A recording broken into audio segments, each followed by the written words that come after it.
Awake, for morning in the bowl of night has flung the stone that puts the stars to flight. And lo, the hunter of the east has caught the Sultan's turret in a noose of light.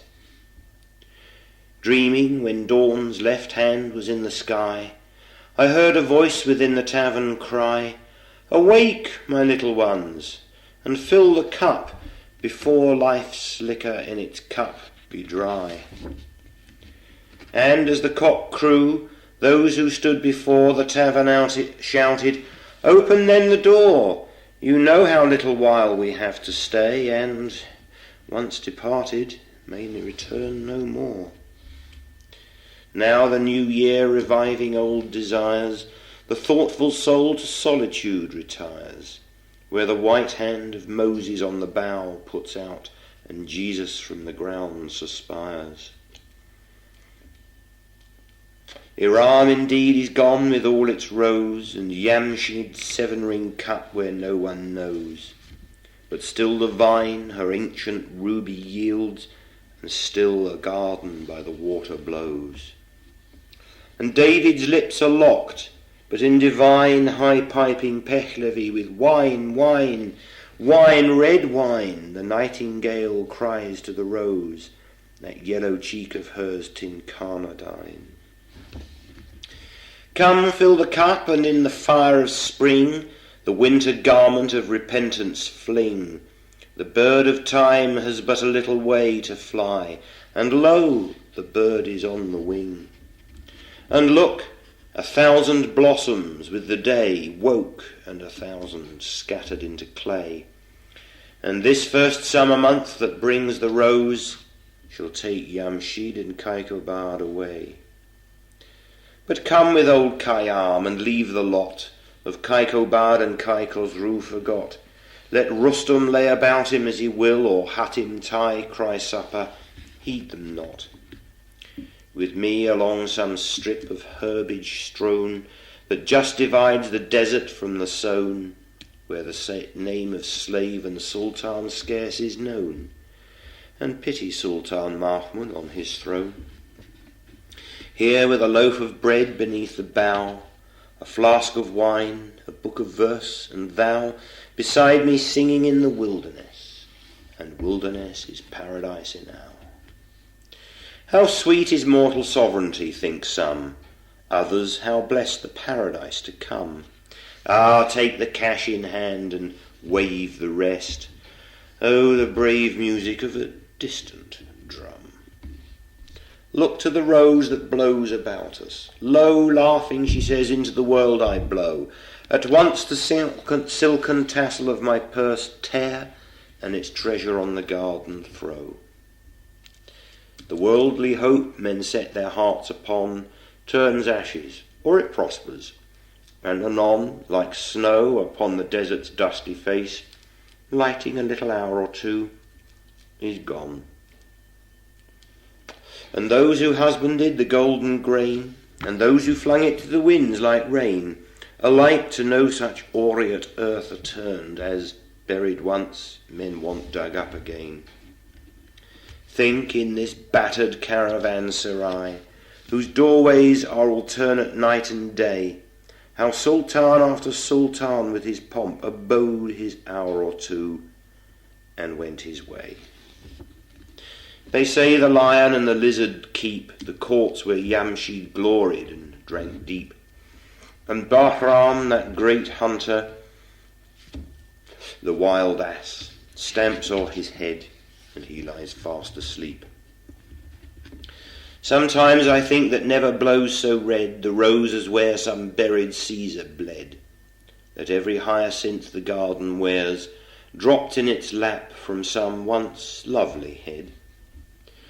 And this delightful herb whose tender green fledges the river's lip on which we lean, lean upon it lightly, for who knows from what once lovely lip it springs unseen. Ah, my beloved, fill the cup that clears today of past regrets and future fears. Tomorrow, why, tomorrow I may be myself with yesterday's 7,000 years. Lo, some we loved, the loveliest and the best, that time and fate of all the vintage pressed, have drunk their cup a round or two before, and one by one crept silently to rest. And we that now make merry in the room they left, and summer dresses in new bloom, ourselves must we beneath the couch of earth descend, ourselves to make a couch for whom?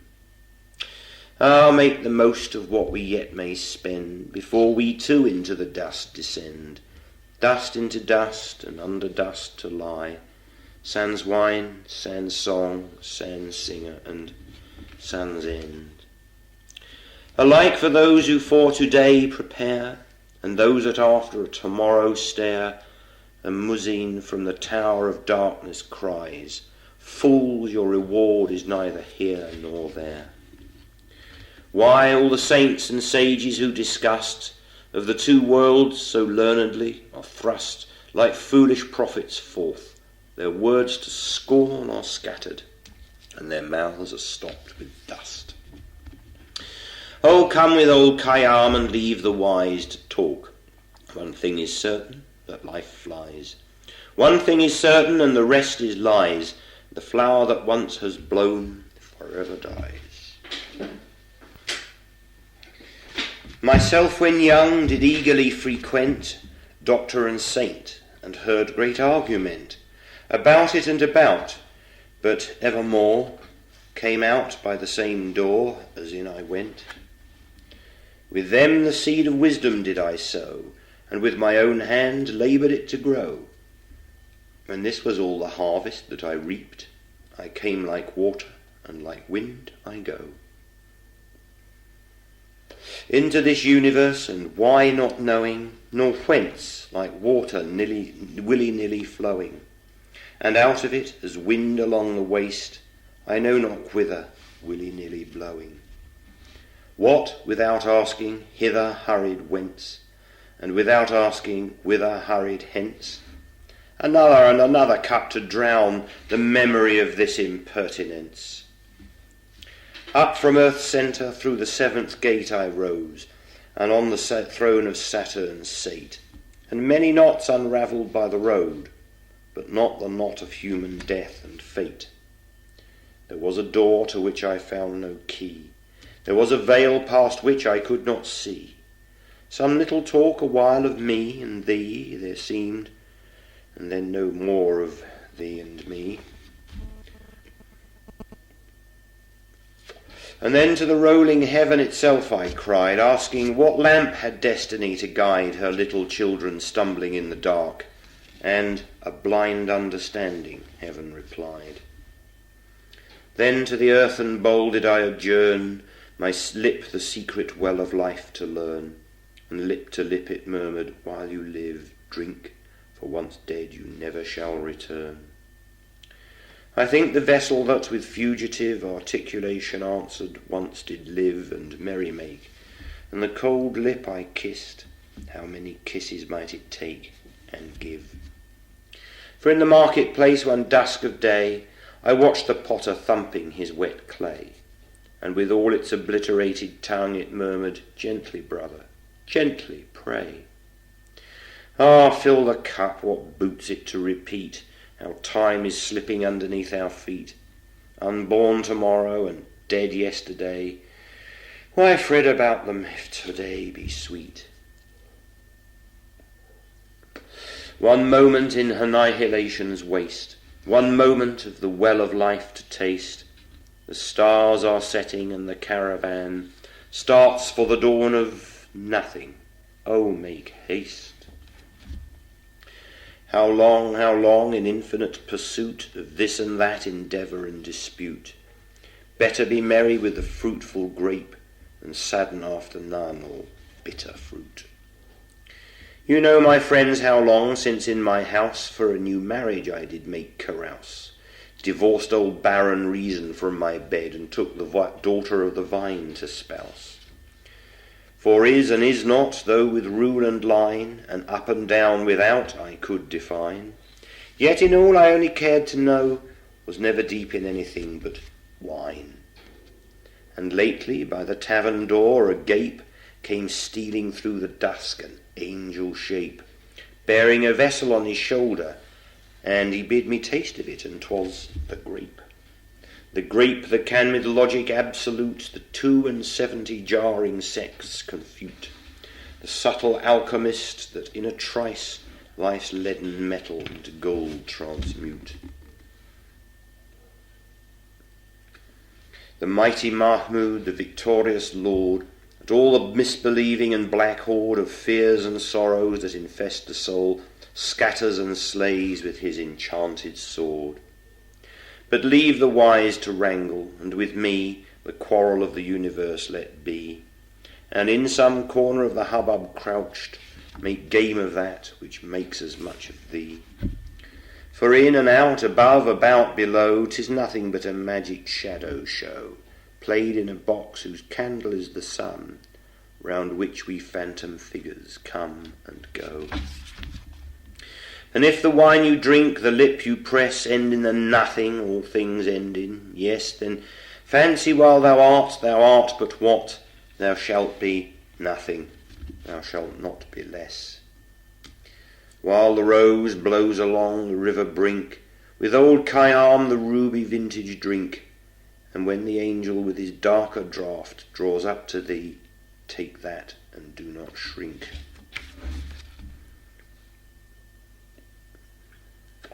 'Tis all a checkerboard of nights and days, where destiny with men for pieces plays, hither and thither moves, and mates and slays, and one by one back in the closet lays.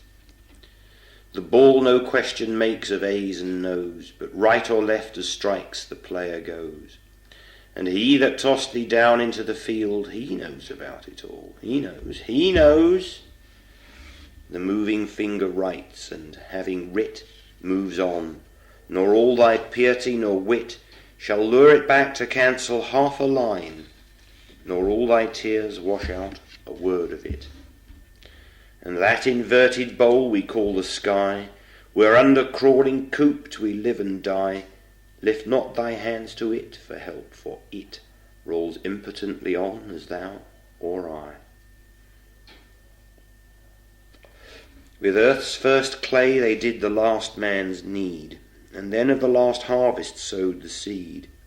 Yea, the first morning of creation wrote what the last dawn of reckoning shall read. I tell thee this, when, starting from the goal, over the shoulders of the flaming foal of heaven, Parwin and Mushtara they flung, in my predestined plot of dust and soul, the vine had struck a fibre, which about, if clings my being, let the Sufi flout of my base metal may be filed a key that shall unlock the door he howls without. And this I know, whether the one true light kindle to love, or wrath consume me quite, one glimpse of it within the tavern court, better than the temple lost outright.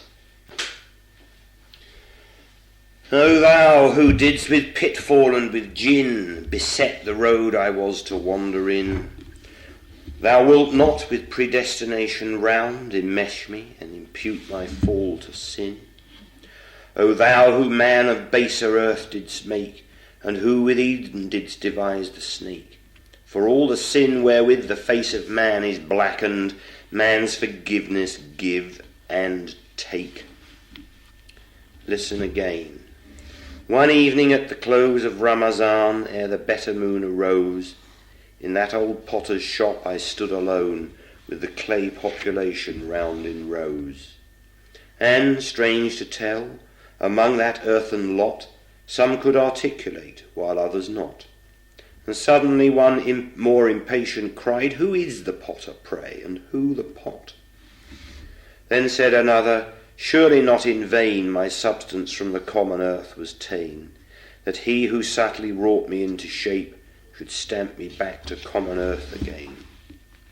Another said, "Why, ne'er a peevish boy would break the bowl from which he drank in joy.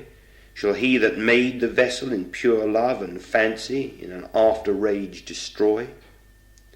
No one answered this, but after silence spake, a vessel of more ungainly make. They sneer at me for leaning all awry. What, did the hand then of the potter shake? Said one, folks of a surly tapster tell, and daub his visage with the smoke of hell. They talk of some strict testing of us. Pish! He's a good fellow, and 'twill all be well. Then said another with a long-drawn sigh, my clay with long oblivion is gone dry. But fill me with the old familiar juice, methinks I might recover by and by. So while the vessels one by one were speaking, one spied the little crescent all were seeking, and then they jogged each other, brother, hark to the porter's shoulder knot a-creaking. Don't know what that means. Ah, with the grape my fading life provide, and wash my body whence the life has died. And in a winding sheet of vine leaf wrapped, so bury me by some sweet garden side, that even my buried ashes such a snare of perfume shall fling up into the air, as not a true believer passing by, but shall be overtaken unaware. Indeed, the idols I have loved so long have done my credit in men's eye much wrong, have drowned my honour in a shallow cup, and sold my reputation for a song. Indeed, repentance oft before I swore, but was I sober when I swore? And then came spring, and rose in hand, my threadbare penitence a pieces tore. And much as wine has played the infidel, and robbed me of my robe of honour, well, I often wonder what the vintners buy, one half so precious as the goods they sell. Alas, that spring should vanish with the rose, that youth's sweet-scented manuscript should close. The nightingale that in the branches sang, whence and whither flown again, who knows? Ah, love, could thou and I with fate conspire to grasp this sorry scheme of things entire, would we not shatter it to bits and then remould it nearer to the heart's desire? Ah, moon of my delight, who know'st no wane, the moon of heaven is rising once again. How oft hereafter rising shall she look through this same garden after me, in vain. And when thyself with shining foot shall pass amongst the guests star-scattered on the grass, and in thy joyous errand reach the spot where I made one, turn down an empty glass.